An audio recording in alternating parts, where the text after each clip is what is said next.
김종인 위원장의 경제민주화라고 하는 그 특허권이 뭐야? 해적판이었다나. 니들이 개 맛을 알아. 그렇게 하기 위해서 뭐라 하냐면 미디어 조작을 한다. 주는 대로 먹어. 민주주의의 실상을 재는 잣대가 될 것이다. 이 얘기인 거야.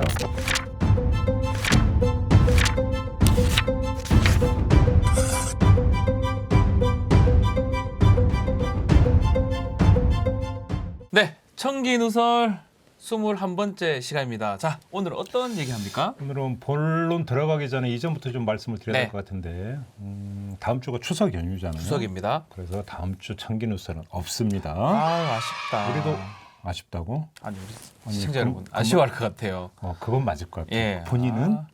저는 뭐 좀 그렇습니다. 저도 아쉽죠. 예. 아쉽다고 뭐 예. 하자고 올까 했는데 아쉬워요. 그래 그럼 다음 주에 나와. 합시다. 아무튼 다음 네. 주에는 청기누설이 없습니다. 그러니까 이번 방송이 추석 연휴 전에는 하는 아마 마지막 그렇죠. 방송이라는 점을 우리 애청자 여러분에게 먼저 전해드려야 될 것 같고요. 자, 추석 연휴가 끝나면 정치권이 어떻게 돌아갈지를 상상해보니 이제 뻔하지. 일단 그렇죠. 국정감사 일정이 일단 이제 시작이 되는 거고. 국감하고 네. 그러면서 이제 입법 싸움이 이제 벌어지지 않겠습니까? 자, 오늘 그 얘기를 한번 해보려고 합니다. 네, 뭐 좋긴 한데 음. 뻔한 얘기 같은데 하여튼 뻔한 얘기? 자, 그러면 국정감사 뭐 입법. 네. 자, 우선 질문부터 제가 하나 드리겠습니다. 네. 자, 더불어민주당이 이번 정기국회에서 공정경제 3법을 추진하기로 했어요. 그렇죠. 그렇지. 그다음에 국민의힘의 김종인 비대위원장이 뭐 컨트롤에서는 이제 찬성 입장을 표명을 했어. 그러자 어떤 현상이 벌어졌냐면 박용만 대한상공회의소 회장, 그다음에 네. 손경식 경영자총협회 경총회장이 박용만. 득달같이 여야 대표를 찾아갔어. 그렇죠. 저도 뭐 뉴스를 항상 보고 있습니다. 기억하죠? 이 사람들 가서 하여튼 난리가 났었어요. 그렇지. 뉴스로 근데 됐던 거죠. 이거 보면 좀 이상하다는 생각 안 했어? 오늘 잘 왔다 갔다 하지 않습니까, 이 사람들? 이상한가 이게? 뭐 너무 일상적이다. 뭐 자, 그러면 한번 내가 비교해서 한번 예, 물어봅시다. 자, 노동자나 농민, 뭐 내지 사회적 약자, 대한민국 사회 을들이 을들이 여야 대표를 만나서 자신들의 요구 사항을 주장을 했다. 그래서 언제라도 그러니까 찾아가서 여야 대표를 만났다는 얘기 들어본 적 있어 없어? 만나러 가면 만나 주기도 안 할 뿐더러 별로 기억은 없는데 이런 건 있죠. 여의도 앞에서 1인 시위 같은 건 하죠. 그렇지. 그런 뭐 거 많이 해달라고? 봤지. 바로 그건데. 근데 만나준 적은 없죠. 그러니까 뭐 사회적 가뭄에 약자라면. 콩나도 있긴 한데 네. 대부분 못 만나지. 자, 그렇죠. 바로 그건데. 자, 그게 이상한 거예요. 한번 잘 생각해요. 예. 재계 대표는 자신들이 원하면 언제든지 당 대표를 찾아가서 만나. 근데 우리 사회의 을들은 당 대표 만나기가 하늘의 별 따기야. 갑자기 좀 화가 나네. 그잖아. 화가 나요. 지금 무슨 얘기를 하는지 대충 감이 오십니까? 감이 와요, 자, 감이 그래서 와요. 예를 들어서 이거 좀 해주세요. 국회를 찾아가 뭐 법 만들어 달라는 얘기겠잖아. 네. 그래서 입법청원이라는 제도를 통하기도 하는데 감감무소식이야. 말이 없으니까 결국 시위하는 거 아닙니까? 그러니까 시위를 해. 그러니까 예를 들어서 형제복지원 피해자가 이 특별법 그 만들어 달라고 요구하면서 얼마나 긴 세월을 농성을 했어. 정말 오랫동안 농성했는데 그렇지. 그래도 이건 괜찮아. 해피엔딩으로 끝났으니까. 김무성 전 의원이 그래도 그러니까. 그죠? 그러니까 우리도 그때 이제 인터뷰했던 기억이 네. 나는데 해피엔딩으로 끝났으니까 이거는 그래도 괜찮은 경우야. 근데 절대 다수는 몸부림치고 아우성 쳐봤자 아하. 들은 대꾸도 안 한다 이거야. 정당이.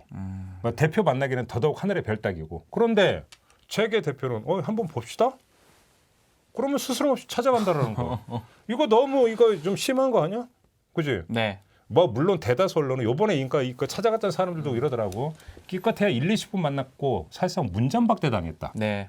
재계 대표들. 그렇게 얘기했었어요. 뭐 그렇게 얘기를 하더라고. 성경식. 그런데 근데 문제는 우리 사회 을들은 문전박대는 그 둘째치고 문전까지 가보지도 못한다라는 거야. 그래요. 뭐 그런 얘기 뭐 사실 뭐 이해는 됩니다. 이해는 되는데 굳이 뭐 이 얘기를 하는 이유가 있습니까? 민주주의를 이야기하려고 지금 이야기를 꺼낸 건데요. 더 구체적으로는 포스트 민주주의라고 혹시 들어보셨습니까? 포스트 모더니즘 내가 들어봐. 포스트 민주주의. 그러니까 요즘 유행의 포스트가 포스트 트루스, 뭐 포스트 그러니까 그 구조주의, 그렇죠. 포스트 뭐 다 나오는데 포스트 민주주의라고 들어봐요. 민주주의. 이걸 얘기한 사람이 누구냐면 예. 영국의 사회학자가 있어요. 콜린 크라우치라고 하는 사람이 있는데 이 사람이 쓴 책 여기 포스트 데모크라시 그러니까 포스트 민주주의라는 책을 썼어. 아하. 그러니까 이 내용을 한마디로 정리하면 뭐냐면 민주주의의 모든 특성 그러니까 자유선거, 네. 그다음에 경쟁 복수 정당 복수 정당 체제, 제도. 그다음에 자유로운 공개 토론, 뭐 인권 문제라든지, 그다음에 공무의 일정 수준의 투명성 이런 것들은 다 제대로 작동이 돼. 네. 그런데 그럼에도 불구하고 people, 절대 다수의 people은 배제되고 오히려 소규모 엘리트와 부유한 집단만이 권력의 중심주의에 보여서 특권을 추구한다. 아하. 이게 포스트 민주주의라는 거. 간단히 더 정리해서 얘기를 하면 어허. 형식은 민주제인데 내용은 과두제다. 아하. 이런 얘기가 콜린 크라우치가 이야기한 포스트 민주주의야. 그다음에 그래요? 또 한 사람 프랑스의 철학자 자크 랑시에르라는 사람이 있어요. 짜크 랑시에르? 짜크 랑시에르? 야, 프랑스가 이 생겼는 사람인데 사람. 프랑스 분 같아요. 이 랑시에르라는 사람도 포스트 민주주의를 말하는데 네. 이 어떻게 정의를 하냐면 중우 정치와 지식 정치의 정확한 일치가 포스트 민주주의다. 참 쉽지는 않다. 중우 정치. 그러니까 이 소크라테스 나올 판국인데 지금 좋습니다. 좀 어려운데 좀 쉽게 설명해 주십시오. 많은 쉽게 분들이 풀면 어려워하고 있어요. 자 이렇게 이야기하면 되죠. 예. 민주주의 제도는 정상적으로 작동이 되는데 형식상 그건 형식일 뿐이고 실 내용은 소수 특권 집단의 이익에 복무를 한다라는 거잖아요. 아하. 겉으로 봤을 때는 다수주의, 뭐 다수결의 원칙 이렇게 음. 작동이 되고 있는데 알고 보니까 그 이익을 취하는 사람들은 우리 국민 전체가 아닌 그렇지. 다수가 아닌 소수의 엘리트다. 근데 이걸 그런 너무 거네요. 노골적으로 드러내면 티나잖아. 큰일 나죠. 욕 먹잖아. 예. 그래서 이걸 어떻게 포장을 해야 되냐면 다수의 동의, 동의를 받은 거죠. 다수의 지배 이걸로 포장을 해야 되는 것인데 이렇게 하기 위해서 뭐라 하냐면 미디어 조작을 한다는 거야. 미디어 조작. 미디어 조작이 일상적으로 일어나는데 예. 그 일선에서 미디어 조작 일선에서 맹활약하는 게 누구냐? 엘리트 집단이라는 거야. 그러니까 우리가 흔히 이야기하는 전문가, 전문가. 뭐 언론인 네. 여기다가 직업 정치인도 이 범죄에 들어간다라는 거지. 저도 좀 그런가요? 뭐 내가 얘기 대답은 안 하겠어. 전문가나 뭐. 직업적. 형님 또 좀 미디어 전문가 조작은 아니지만 하여튼 사람이 지금 엘리트 집단이 선봉에 서서 활약을 할 것이다. 그러니까 그래서 뭐 이제 아하. 그 엘리트 과두제 이런 말도 나오는데 예. 이 랑셰르가 말한 중우 정치와 지식 정치의 일치라고 하는 게 바로 이것인데 와, 중우정치. 자 기억을 더듬어야죠. 어떤 정책 의제가 불거졌어. 정책 의제가 불거지면 전문가라는 사람들이 나와서 막 해설도 하고 토론도 해. 그런데 이때 어떤 화법을 구사하는지를 한번 잘 기억을 더듬어 봐봐. 네. 이게 어느 집단에 유리한 정책이다. 네. 어느 계급에게 그러니까 어느 계급의 이익에 복무하는 정책이다. 이런 식으로 까놓고 얘기를 안 해. 이익의 차원에서 그다음에 편든다는 차원에서 이야기를 하는 게 아니라 정답이라는 차원에서 이야기를 해. 이게 지금 대한민국의 현실에서 볼 때는 그 올바른 정책이 아닙니다. 나라 국방 거덜납니다. 뭐 이런 식으로 정답을 미리 설정해 놓고 이게 정답에 부합되는 정책이냐 아니냐 이런 식으로 화법을 풀어. 좀 그러고 보니 다 그렇게 얘기를 하는 것 같아요. 그지? 그러니까 이게 무슨 얘기냐면 유불리 어느 세력에 유리하고 어느 세력에 불리한 정책이냐라고 하는 유불리 차원에서 이야기를 하고 이러면 너무 드러나잖아. 예. 그러니까 소수 특권은 어떤 층한테 어떤 그 복무한다는 게 드러나니까 그런 식으로 얘기를 안 하고. 원래는 유불리로 해야 되는데 그렇지. 정답, 오답. 그렇지. 이건 맞다 정답이다. 틀리. 맞다 오, 틀리다라고 하는 차원으로 포장을 한다라는 거야. 그러면서 알아듣기 힘든 전문 용어를 늘어놔. 맞아요. 그지? 재정 확장을 해야 됩니다. 뭐 그러면서 미디어는 그거를 받아서 열심히 확대 재생산하거나 아예 그러니까 주인공에 대해서 그 논리를 개발해서 퍼뜨려. 그러니까 이걸 정리를 하면 이른바 엘리트 집단이 예. 엘리트 집단이 지식이라고 하는 것을 앞세워서 피플 민중을 구경꾼으로 가둬버리고 소극적으로 찬반 의사나 밝히는 집단으로 격화시켜 버린다는 거죠. 이게 뭐냐면 결국은 중우 정치라는 거예요. 이야, 그러니까 그러네요. 어리석은 대중으로 만들어 버리는 것이고 그러면서 전문가가 너희는 잘 모르니까 우리가 지식을 갖고 있는 우리가 끌어간다. 그러니까 중우 정치와 지식 정치의 일치지. 그러니까 이런 거 어렵게 얘기할 필요 없어. 두 마디로 정리할 수 있어. 이걸 어떻게 두 마리 정리합니까? 1번. 네. 니들이 개맛을 알아? 니들이 개맛을 알아? 모르지. 네. 그러니까 주는 대로 먹어. 주는 대로 먹어. 이두 라고 마리. 하면서 주는 건 뭐야? 먹다 남은 잔반만 주는 거지. 이게 포스트 민주주의라는 거야.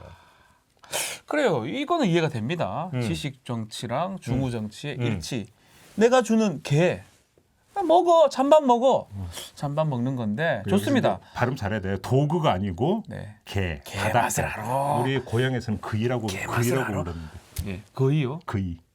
개를 그이라고 불러. 충청도군요. 네. 자, 좋습니다. 근데 이해가 되는데 음. 한 가지 이해가 안 되는 게 공정경의 3법하고 이게 딱 떨어집니까 이게? 떨어지죠. 왜냐하면 공정경제 3법이라고 하는 것을 어떻게 봐야 되냐면 대한민국 민주주의가 지금 포스트 민주주의로 전락했는지 안 했는지를 감별하는 리트머스 시험지다. 시험지다. 나는 그렇게 규정을 하는데 예. 자 이걸 이렇게 이제 그러면 리트머스 시험지가 감별지잖아. 그럼 감별하는 기준은 뭐냐? 아주 간단해. 자 민주주의의 과정에 피플 민중이 능동적으로 참여할 길을 여느냐 마느냐.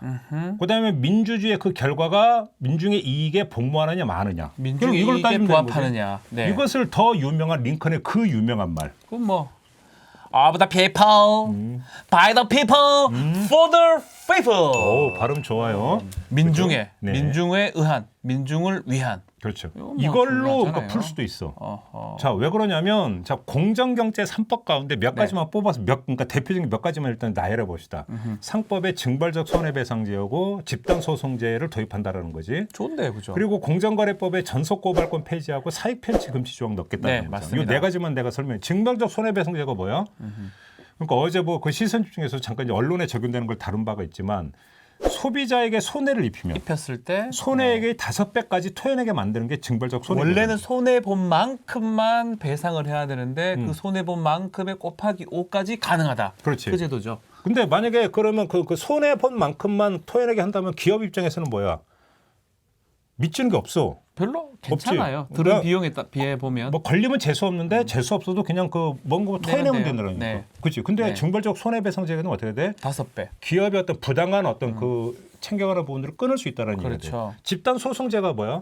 손해를 입은 어떤 피해자가 어떤 대표가 돼서 소송 네. 걸어서 피해자에게 유리한 판결을 끌어내면 비록 소송을 걸지 않았더라도 않아도 다른 피해자들도 그 똑같은 판결에 어떤 적용을 받는 그렇죠. 거야. 저도 그 사건하고 연관성이 있습니다. 한마디 하면 적용이 되는 거예요. 그렇지. 그 미국식, 그렇지. 영국식. 근데 우리나라 같은 경우는 저도 야 그런 말 하지 말고 소송해. 그 소송 또 해야 돼요. 아니 그러니까 노동자가 예를 들어서 부당 해고를 당했다고 소송을 해서 네. 저기 뭐냐면 그러니까 저기 승소 판결을 받았어. 네. 그럼에도 불구하고 똑같은 집단 해고를 당했는데 다른 노동자들이 구제를 못 받는 경우는 부직이 수두룩 아이, 뻑뻑해. 그리고 또 재판 넣었는데 근데 안 되는 왜냐면 경우도 있어요. 왜 그럼 똑같이 집단 해고됐는데 이 사람은 되는데 이 사람은 안 되냐? 이 사람은 소송 안 걸었잖아. 저는 그게 화가 나요. 이렇게 가는 거잖아. 예. 그러면 억울하면 소송 걸어. 그럼 또 몇 년 걸리잖아. 그렇죠. 돈 들고. 그래서 또 안 하는 사람도 있고요. 그러니까 못한 이게 사람도 뭐냐면은 있고. 우리 사회 을들의 어떤 정당한 어떤 자기 권리를 행사하는데 우리 걸림돌이 되어왔던 건데 맞습니다. 집단 소송제라는 것은 이것을 어느 정도 열어주겠다는 거잖아. 전 이번 기회에 좀 됐으면 좋겠어요. 진짜 제가 바라는 거예요. 아니 그죠? 변호사라서 그런 게 아니에요. 응. 진짜 좋은 나라를 변호사 위해서. 입장에서는 사실은 집단 소송제가 사실은 별로 이제 좋은 건 아니지. 안 좋죠. 왜냐하면 일감이 줄어드니까. 어떻게 정확하게 아시네요. 아 이거 상식이지. 그잖아. 근데 우리 그 얼수무당께서는 사익보다는 공익. 저는 민족과 국민과 피플을 생각합니다. 공익을 우선하는 사람이기 네. 때문에 그잖아. 대신 이제 이번에 열심히 출연하고 있지. 상법에 좋은 거를 저는 많이 넣었다고 생각이 들거든요. 그다음에 또 한 가지 고민했던. 이제 공정거래법으로 가면 전속고발권 폐지인데 이 전속고발권이라고 하는 게 네. 기업의 담합행위를 적발을 하더라도 검찰은 기소를 못해. 왜냐하면 공정거래위원회가 고발이 있어야지만이 조사를 할 그렇지. 수가 있어요. 공정거래위원회가 고발을 해야만 검찰이 기소할 수 있어요. 그렇죠. 아, 이것도 정말 참 웃기는 제도라고 보는데 요번에 이걸 풀겠다는 거죠. 그렇죠. 그러면 공정거래위원회가 고발을 하지 않더라도 검찰이 알아서 수사해서 알아서 기소할 수 있게 하겠다. 당연하게 그렇게 이렇게 해야 된다면 되는데. 뭐냐면 그 담합을 하는 기업들에 대한 어떤 그 감시와 견제의 창구가 복수화되니까 그치? 훨씬 낫죠. 훨씬 낫다는 네. 이야기가 되는 거고. 그다음에 사익 편취 금지라고 하는 것은 뭐야? 사주의 어떤 일가가 회사 만들어 준 다음에 그 회사한테 그 사주가 있는 기업의 물량을 그냥 일감 몰아주는 거. 몰아주는 거. 예. 일감 몰아주기잖아. 그렇게 되면 뭐야? 상대적으로 다른 중소기업이나 이런 데는 기회가 박탈된다는 그렇죠. 거. 기회 요용이 되죠. 그렇지. 예. 자, 네 가지만 이야기를 했는데 아, 내겠다. 참 좋은 제도예요. 저희 법 쪽에서도 오랫동안 이런 제도 꼭 들어가야 된다 그러니까. 생각했던 자, 제도들. 봐봐. 이게 근데 요번에 갑자기 나온 게 아니잖아. 그렇죠. 계속 논의가 됐어요. 얼마나 오랫동안 그 얘기가 됐어. 얘기만 됐는데 한 번도 국회에서 처리된 적이 없어. 다 막혔어요. 바로 그거지. 다 그러니까 막혔어요. 사실은 이야기되는 게 바로 예. 그거야. 이게 처음 나오는 얘기가 아니라 계속 막혔어. 그러면 네. 국회가 왜 막았느냐? 결국은 그게 뭐야? 소수 특권 집단의 이익에 복무한 거야. 국회는 결과적으로 그런 거잖아. 자, 그래서 아까 이제 포스트 민주주의를 얘기를 한 건데 네. 아무튼 요번에 이 네 가지를 얘기를 했는데 이건 한결같이 그러니까 소수 특정 집단 더 나가면 재벌의 독식, 폭식 이걸 견제하기 위한 제도적 장치잖아. 그렇죠. 특히 갑질에 따른 어떤 부정한 폭시를 방지함으로써 그 방지한 만큼의 반대급부가 다시 비풀 민중에게 돌아갈 수 있도록 하겠다라는 거죠. 좋은 제도인데 음. 이제껏 통과가 안 되고 막혔던 법들입니다. 그렇지. 예. 그런데 이뿐만이 아니고 중요한 것은 여기서 그래서 이 제도가 그 도입이 되면 그러니까 우리 뭐 국민 민중에게 그만큼의 또 어떤 뭐냐면 이익이 돌아가고 좋은 거 아니냐라고는 이런 차원의 시혜적 측면만 있는 게 아니라 네. 그러니까 내 권리를 내가 찾기 위해서 국민들의 어떤 참여의 길을 열어주는 거잖아. 그렇죠. 열어주는 거잖아. 그러니까 뭐야? For the people에다가 by the people이 국민에 의한 민중에 의한. 그지? 네. 동시에 구현이 되면서 of the people도 함께 실현되는 것이다. 요거는 국민을 위한 거, 국민에 국민의, 의한, 그치. 국민의. 이게 결국 이렇게 따지고 보니까 이건 뭐야? 공정경제 3법이라는 게 가만히 따지고 보니까 그냥 단순한 어떤 어려운 경제 정책 하나가 아니라 민주주의의 핵심 문제를 건드리는 핵심 의제라는 거예요. 아, 저도 그 정도까지 생각은 안 했는데 왜냐하면 항상 논의가 됐던 거기 때문에. 그러니까. 근데 이번에는 이 공정경제 3법이 단순한 법안 중에 하나가 아니고 정말 중요한 뭔가 그러니까- 시험지에다가 뭔가 될 것이다 이 말씀이신 그러니까 거잖아요. 정책 나오면 아유 이거 골치 아프 알아서 해 이렇게 가는 경우는 그게 아니라는 거지 사실은. 그렇게 해서 안 된다는 거네요. 그치. 네. 그러니까 그럼 민주주의라고 하는 것은 뭐냐면 네 편과 내 편이 어떤 그 공동체라는 어떤 사회에서 어떤 그 서로 어떤 몫을 어떻게 나눌 것인가의 문제거든. 그렇죠. 그래서 민주주의의 핵심 가치를 평등이라고 얘기를 하잖아. 네. 그렇게 놓고 본다면 어찌 본다면 자 뭐 예를 들어서 어떤 의원이 제명되느냐 마느냐라는 문제도 물론 중요하지만 네. 그거보다는 이것들을 나누기 위해서 이걸 관통에 들어가는 정책이라고 하는 문제가 더 핵심적인 문제인 거예요. 그런 정책이나 그런 법에 대해서는 정말 반드시 지켜봐야 그러니까 된다. 잘 보라고. 그러니까 예. 이달 초에 예. 이재용, 삼성의 이재용이 이재용이 현대차의 정의선, SK의 최태원, LG의 구광모 그래 4대 그룹. 4대 그룹 총수가 총수들이요? 비밀리에 만났다는 거 아니야. 네. 이 자리에서 지금 물론 확인은 안 되고 있지만 제2의 정경련 얘기가 오간 것 같다라는 지금 보도가 계속 나오고 있어요. 아, 정경련이라고 하는 게 뭐야? 국정농단 사태를 거치면서 거의 지금 그 식물 상태가 되고 하지 말라는 간판만 남아 있고 예. 이 4대 그룹 다 탈퇴했거든. 음흠. 그지? 네. 맞뜨고 해가지고 우리한테까지 불똥 튀는 싶어갖고 다 탈퇴했어. 근데 정경련이라는 집단이 어떤 집단이야? 대한민국의 슈퍼 울트라 갑, 슈퍼 울트라 갑의 어떤 그 이익을 대변하는 단체가 정경련이었어. 그렇죠. 그 재벌 총수들이 모여서 있는 단체예요, 사실은. 그렇지. 네. 근데 요것도 그러니까 그 4대 그룹의 총수가 지금 비밀리에 비공식적으로 만나서 이런저런 얘기를 나눴다라는 거지. 왜 이 시점에 그러면 이런 움직임을 보였겠느냐? 그렇죠. 뭐 놀이하려고 만날 사람들은 아니잖아요, 바쁜데. 그러니까 그러게. 예. 어? 하트 치고 뭐 이런 건 아니겠죠. 네 명이 원래 이제 그 고스톱판에 딱 기본 멤버이긴 한데. 대면 한 명 강팔 그치? 보면 아 이거 농담이고요. 누가 그냥 강팔아? 저기 정유선이 잘 팔 것 같은데.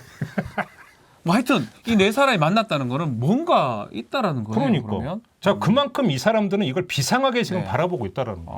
아하. 그지 왜? 깠다가다 우리 큰일 나겠네. 우리 밥그릇 줄어들 수도 있겠다라는 생각을 하고 있다라는 거잖아. 무리지요. 이만큼 그거는 대단히 중요한 문제라는 거야. 네. 이거를 그러면 정 반대에 있는 어떤 피플이라고 하는 범죄 아니냐 사람들 같은 경우도 그만큼 바라봐야 되는 거 아니냐는 얘기인데 네. 그것 말고 다른 각도에서도 이야기할 수 있는 게 있어요. 어떤 각도에서요?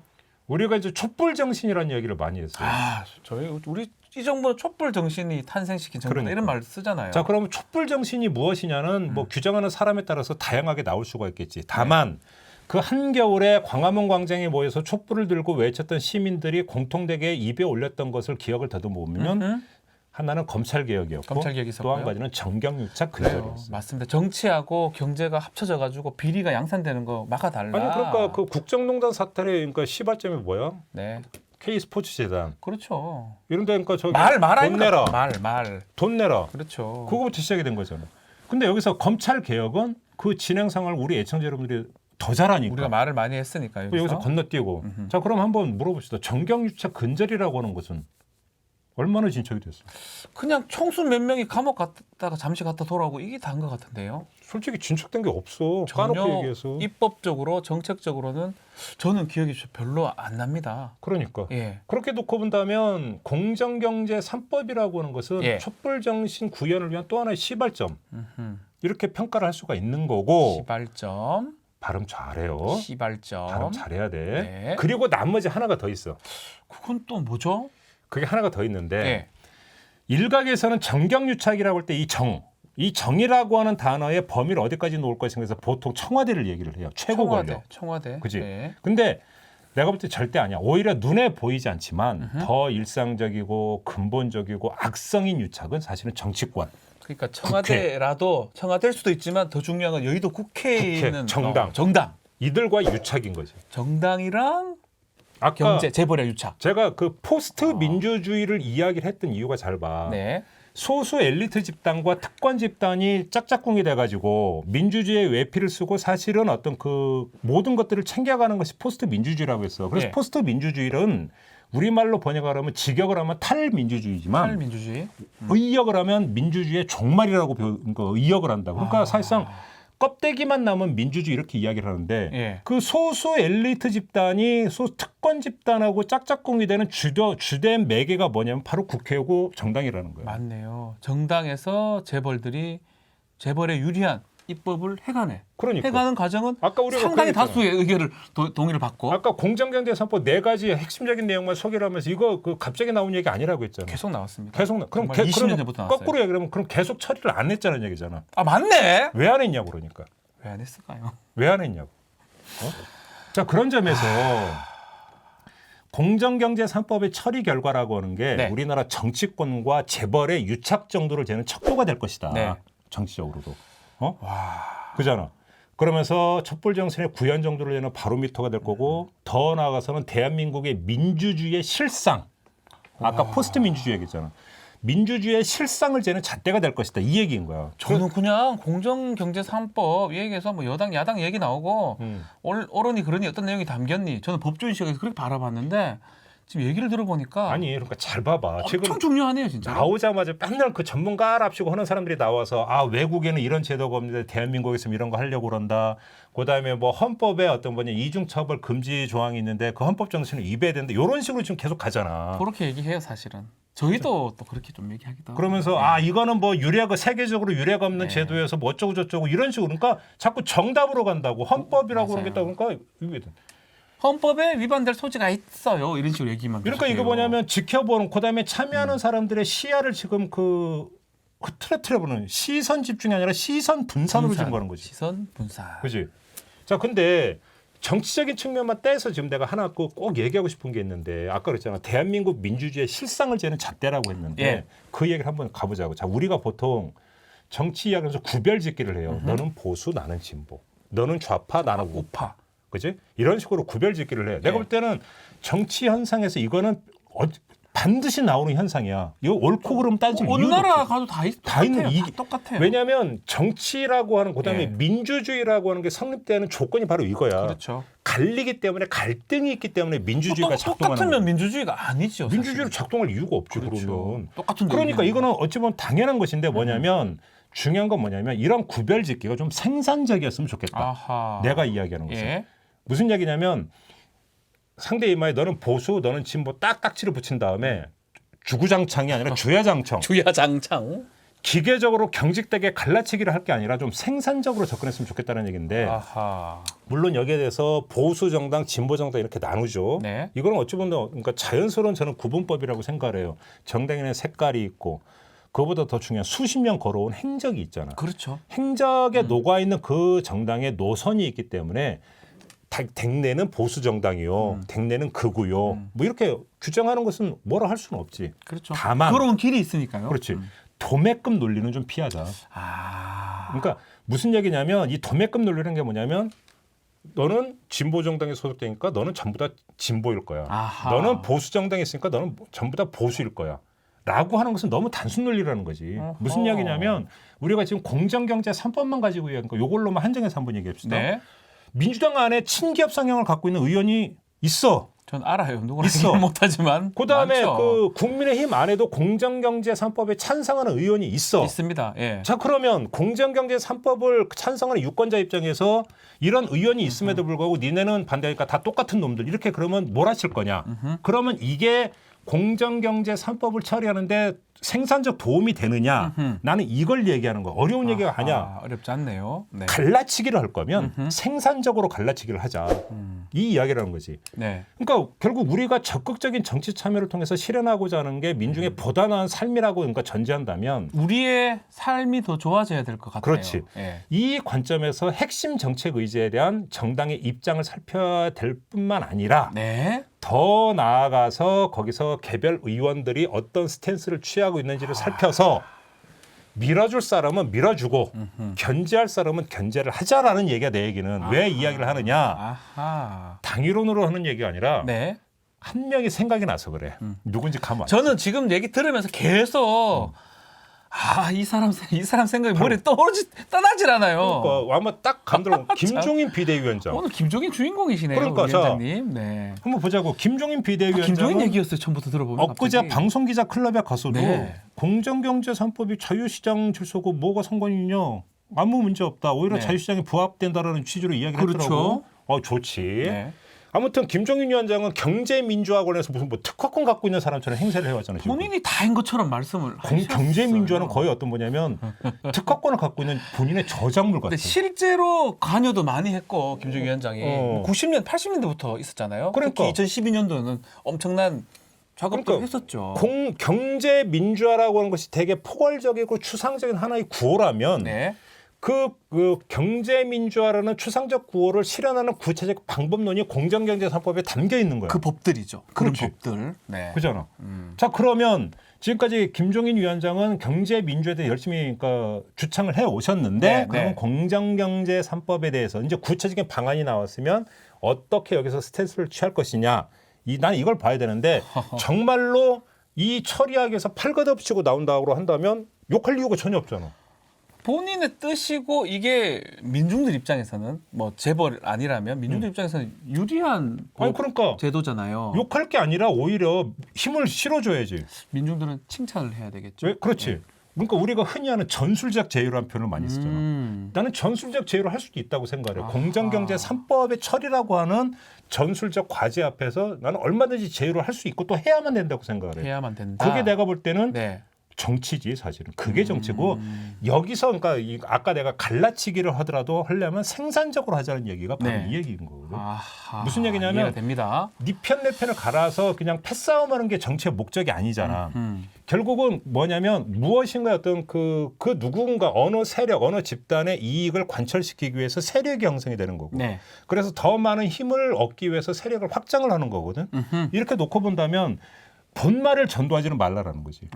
그러면 공정경제 3법이라고 하는 것이 본래적인 어떤 목표라고 한다면 이 하나의 어떤 그 목표에 동의하는 사람이라면 설령 보수라도 함께할 수 있는 거 아니냐라고 봐야 되는 거잖아. 그렇죠. 근데 이게 내가 볼 때 되게 생산적이라고 하는 게 이 공정경제 3법의 처리라고 하는 어떤 그 직접적인 성과만이 아니라 다른 측면도 있어. 뭐죠? 정반대로. 예. 그래서 전수적 제휴 차원에서 김종인 위원장께 힘을 실어줬어.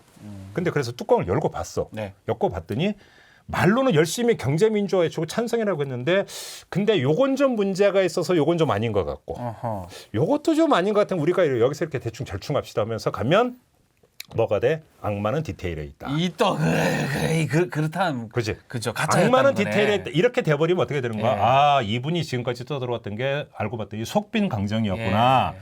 이렇게 되어버리면 본질을 어떻게 되는 거야? 비켜나가면서 절충적으로 대충 하려고 했다면 그렇지. 그렇죠. 김종인 위원장의 경제민주화라고 하는 그 특허권이 뭐야? 해적판이었다는.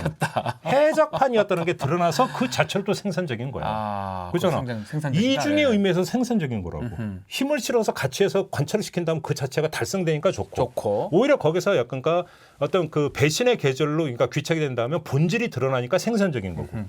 또 다른 측면이 하나가 더 있어. 어떤 게 있죠?